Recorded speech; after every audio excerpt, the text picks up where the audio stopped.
Suscríbete para no perderte ningún capítulo.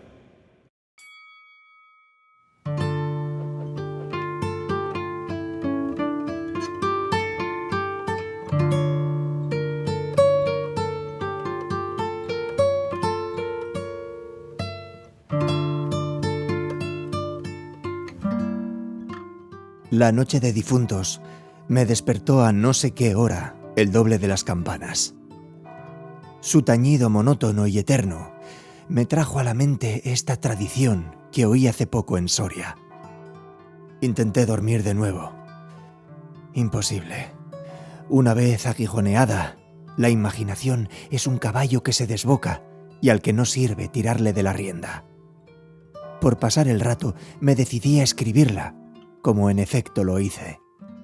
Ya la oí en el mismo lugar en que acaeció, y la he escrito, volviendo algunas veces la cabeza, con miedo, cuando sentía crujir los cristales de mi balcón, estremecidos por el aire frío de la noche. Sea de ello lo que quiera, ahí va, como el caballo de copas.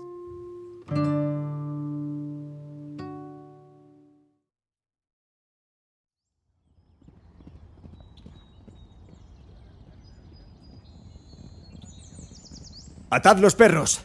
Haced la señal con las trompas para que se reúnan los cazadores y demos la vuelta a la ciudad. La noche se acerca. Es día de Todos los Santos y estamos en el Monte de las Ánimas. ¿Tan pronto? A ser otro día. No dejara yo de concluir con ese rebaño de lobos que las nieves del Moncayo han arrojado de sus madrigueras. Pero hoy es imposible. Dentro de poco sonará la oración de los templarios y las ánimas de los difuntos comenzarán a tañer su campana en la capilla del monte. ¿En esa capilla ruinosa? Bah, ¿quieres asustarme? No, hermosa prima. Tú ignoras cuánto sucede en este país porque aún no hace un año que has venido a él desde muy lejos. Refrena tu yegua. Yo también pondré la mía al paso y mientras dure el camino te contaré esa historia. Los pajes se reunieron en alegres y bulliciosos grupos. Los condes de Borges y de Alcudiel montaron en sus magníficos caballos y todos juntos siguieron a sus hijos Beatriz y Alonso, que precedían la comitiva a bastante distancia. Mientras duraba el camino, Alonso narró en estos términos la prometida historia. Ese monte, que hoy llaman de las Ánimas, pertenecía a los templarios, cuyo convento ves allí, a la margen del río. Los templarios eran guerreros y religiosos a la vez. Conquistada Soria a los árabes, el rey los hizo venir de lejanas tierras para defender la ciudad por la parte del puente, haciendo en ello notable agravio a sus nobles de Castilla, que así hubieran solos sabido defenderla como solos la conquistaron. Entre los caballeros de la nueva y poderosa orden y los hidalgos de la ciudad fermentó por algunos años y estalló al fin un odio profundo. Los primeros tenían acotado ese monte, donde reservaban caza abundante para satisfacer sus necesidades y contribuir a sus placeres. Los segundos determinaron organizar una gran batida en el coto, a pesar de las severas prohibiciones de los clérigos con espuelas, como llamaban a sus enemigos. Cundió la voz del reto, y nada fue parte a detener a los unos en su manía de cazar y a los otros en su empeño de estorbarlo. La proyectada expedición se llevó a cabo. No se acordaron de ella las fieras. Antes la tendrían presente tantas madres como arrastraron sendos lutos por sus hijos. Aquello no fue una cacería, fue una batalla espantosa. El monte quedó sembrado de cadáveres. Los lobos, a quienes se quiso exterminar, tuvieron un sangriento festín. Por último, intervino la autoridad del rey. El monte, maldita ocasión de tantas desgracias, se declaró abandonado, y la capilla de los religiosos, situada en el mismo monte y en cuyo atrio se enterraron juntos amigos y enemigos, comenzó a arruinarse. Desde entonces dicen que cuando llega la noche de difuntos, se oye doblar sola la campana de la capilla, y que las ánimas de los muertos, envueltas en jirones de sus sudarios, corren como en una cacería fantástica por entre las breñas y los zarzales. Los ciervos braman espantados, los lobos aúllan, las culebras dan horrorosos silbidos, y al otro día se han visto impresas en la nieve las huellas de los descarnados pies de los esqueletos. Por eso en Soria Le llamamos el Monte de las Ánimas, y por eso he querido salir de él antes que cierre la noche. La relación de Alonso concluyó justamente cuando los dos jóvenes llegaban al extremo del puente que da paso a la ciudad por aquel lado. Allí esperaron al resto de la comitiva, la cual, después de incorporárseles los dos jinetes, se perdió por entre las estrechas y oscuras calles de Soria.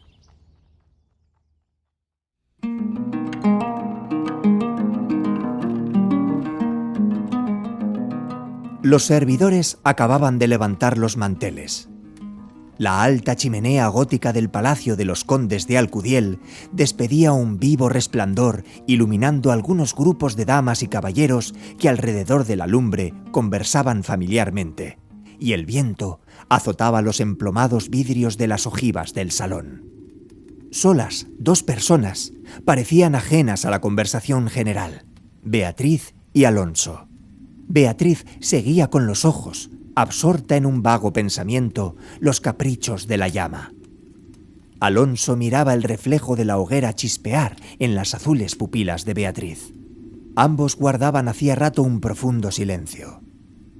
Las dueñas referían, a propósito de la noche de difuntos, cuentos tenebrosos en que los espectros y los aparecidos representaban el principal papel. Y las campanas de la iglesia de Soria doblaban a lo lejos con un tañido monótono y triste. «Hermosa prima», exclamó al fin Alonso, rompiendo el largo silencio en que se encontraban. «Pronto vamos a separarnos, tal vez para siempre. Las áridas llanuras de Castilla, sus costumbres toscas y guerreras, sus hábitos sencillos y patriarcales, sé que no te gustan. Te he oído suspirar varias veces, acaso por algún galán de tu lejano señorío». Beatriz hizo un gesto de fría indiferencia. Todo un carácter de mujer se reveló en aquella desdeñosa contracción de sus delgados labios. «Tal vez por la pompa de la corte francesa, donde hasta aquí has vivido», se apresuró a añadir el joven. «De un modo o de otro, presiento que no tardaré en perderte. Al separarnos, quisiera que llevases una memoria mía. ¿Te acuerdas cuando fuimos al templo a dar gracias a Dios por haberte devuelto la salud que viniste a buscar a esta tierra? El joyel que sujetaba la pluma de mi gorra cautivó tu atención. ¡Qué hermoso estaría sujetando un velo sobre tu oscura cabellera! Ya ha prendido el de una desposada. Mi padre se lo regaló a la que me dio el ser, y ella lo llevó al altar. ¿Lo quieres?» «No sé en el tuyo», contestó la hermosa. «pero en mi país, una prenda recibida compromete una voluntad. Solo en un día de ceremonia debe aceptarse un presente de manos de un deudo, que aún puede ir a Roma sin volver con las manos vacías». El acento helado con que Beatriz pronunció estas palabras turbó un momento al joven, que después de serenarse dijo con tristeza: «Lo sé, prima, pero hoy se celebran todos los santos, y el tuyo ante todos. Hoy es día de ceremonias y presentes. ¿Quieres aceptar el mío?» Beatriz se mordió ligeramente los labios y extendió la mano para tomar la joya, sin añadir una palabra. Los dos jóvenes volvieron a quedarse en silencio y volvióse a oír la cascada voz de las viejas que hablaban de brujas y de trasgos, y el zumbido del aire que hacía crujir los vidrios de las ojivas y el triste, monótono doblar de las campanas. Al cabo de algunos minutos, el interrumpido diálogo tornó a anudarse de este modo: «Y antes de que concluya el día de todos los santos, en que así como el tuyo se celebra el mío, y puedes, sin atar tu voluntad, dejarme un recuerdo, ¿no lo harás?», dijo él, clavando una mirada en la de su prima, que brilló como un relámpago, iluminada por un pensamiento diabólico. «¿Por qué no?», exclamó ésta, llevándose la mano al hombro derecho como para buscar alguna cosa entre las pliegues de su ancha manga de terciopelo bordado de oro. Después, con una infantil expresión de sentimiento, añadió: «¿Te acuerdas de la banda azul que llevé hoy a la cacería y que, por no sé qué emblema de su color, me dijiste que era la divisa de tu alma?» «Sí». «Pues se ha perdido.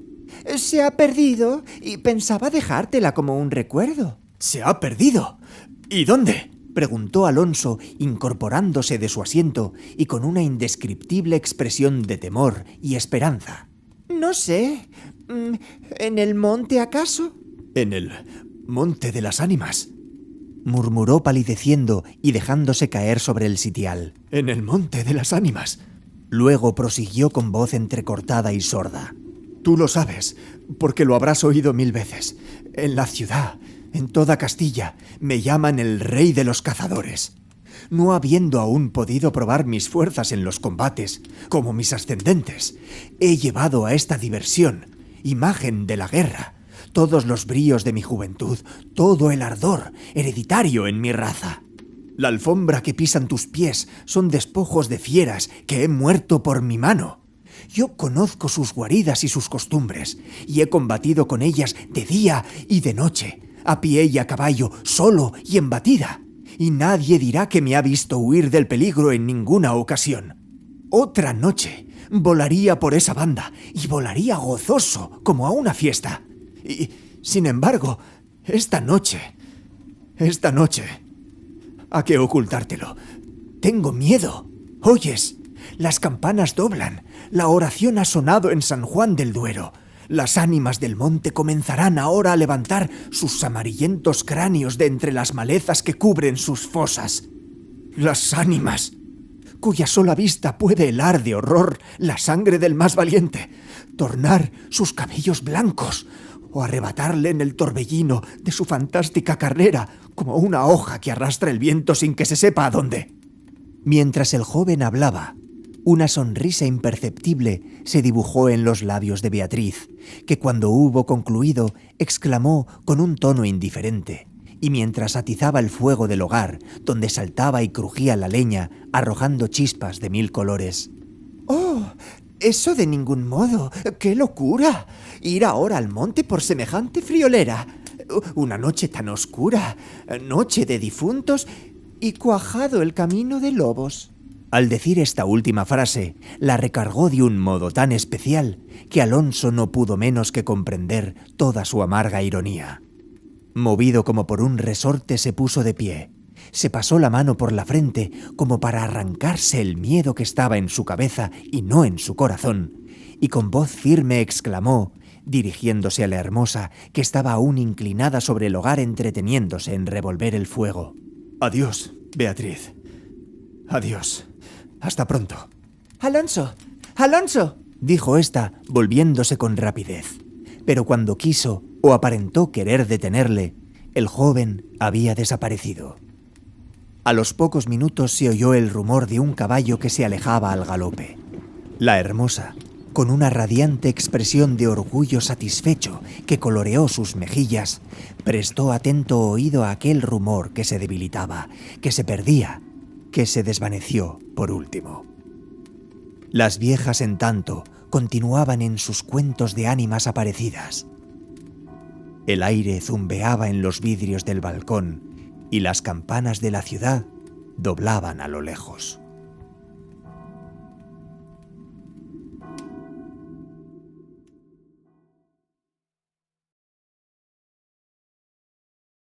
Había pasado 1 hora, 2, 3. La medianoche estaba a punto de sonar y Beatriz se retiró a su oratorio. Alonso no volvía.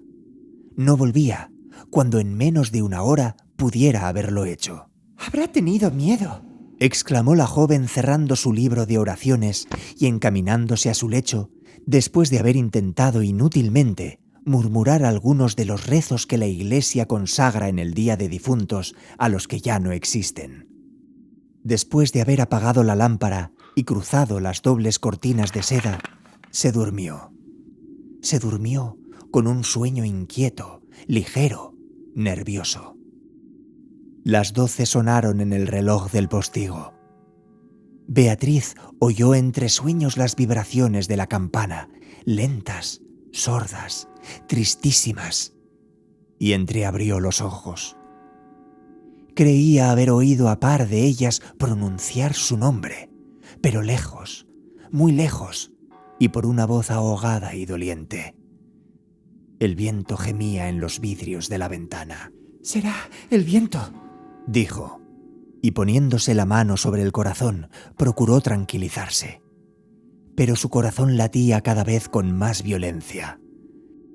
Las puertas de alerce del oratorio habían crujido sobre sus goznes con un chirrido agudo, prolongado y estridente. Primero unas y luego las otras más cercanas. Todas las puertas que daban paso a su habitación iban sonando por su orden. Estas con un ruido sordo y grave, aquellas con un lamento largo y crispador. Después, silencio. Un silencio lleno de rumores extraños, el silencio de la medianoche, con un murmullo monótono de agua distante, lejanos ladridos de perros, voces confusas, palabras ininteligibles, ecos de pasos que van y vienen, crujir de ropas que se arrastran, suspiros que se ahogan, respiraciones fatigosas que casi se sienten, estremecimientos involuntarios que anuncian la presencia de algo que no se ve y cuya aproximación se nota, no obstante, en la oscuridad. Beatriz, inmóvil, temblorosa, adelantó la cabeza fuera de las cortinillas y escuchó un momento. Oía 1000 ruidos diversos. Se pasaba la mano por la frente, tornaba a escuchar. Nada. Silencio. Veía, con esa fosforescencia de la pupila en las crisis nerviosas, como bultos que se movían en todas direcciones, y cuando dilatándolas las fijaba en un punto, nada, oscuridad, las sombras impenetrables. ¡Bah!, exclamó, volviendo a recostar su hermosa cabeza sobre la almohada de raso azul del lecho. ¿Soy yo tan miedosa como esas pobres gentes cuyo corazón palpita de terror bajo una armadura al oír una conseja de aparecidos? Y cerrando los ojos, intentó dormir. Pero en vano había hecho un esfuerzo sobre sí misma. Pronto volvió a incorporarse más pálida, más inquieta, más aterrada. Ya no era una ilusión. Las colgaduras del brocado de la puerta habían rozado al separarse y unas pisadas lentas sonaban sobre la alfombra. El rumor de aquellas pisadas era sordo, casi imperceptible, pero continuado, y a su compás se oía crujir una cosa como madera o hueso. Y se acercaban, y se movió el reclinatorio que estaba a la orilla de su lecho. Beatriz lanzó un grito agudo y, arrebujándose en la ropa que la cubría, escondió la cabeza y contuvo el aliento. El aire azotaba los vidrios del balcón. El agua de la fuente lejana caía y caía con un rumor eterno y monótono. Los ladridos de los perros se dilataban en las ráfagas del aire.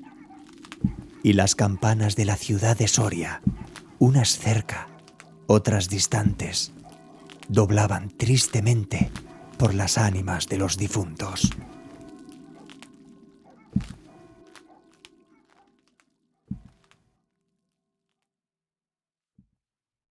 Así pasó 1 hora, 2, la noche, 1 siglo, porque la noche aquella pareció eterna a Beatriz. Al fin despuntó la aurora. Vuelta de su temor, entreabrió los ojos a los primeros rayos de la luz. Después de una noche de insomnio y de terrores, es tan hermosa la luz clara y blanca del día. Separó las cortinas de seda del lecho y ya se disponía a reírse de sus temores pasados, cuando de repente un sudor frío cubrió su cuerpo, sus ojos se desencajaron y una palidez mortal descoloró sus mejillas. Sobre el reclinatorio había visto, sangrienta y desgarrada, la banda azul que perdiera en el monte, la banda azul que fue a buscar a Alonso. Cuando sus servidores llegaron despavoridos a notificarle la muerte del primogénito de Alcudiel, que a la mañana había aparecido devorado por los lobos entre las malezas del Monte de las Ánimas, la encontraron inmóvil, crispada, asida con ambas manos a una de las columnas de ébano del lecho, desencajados los ojos, entreabierta la boca. Blancos los labios, rígidos los miembros. Muerta, muerta de horror.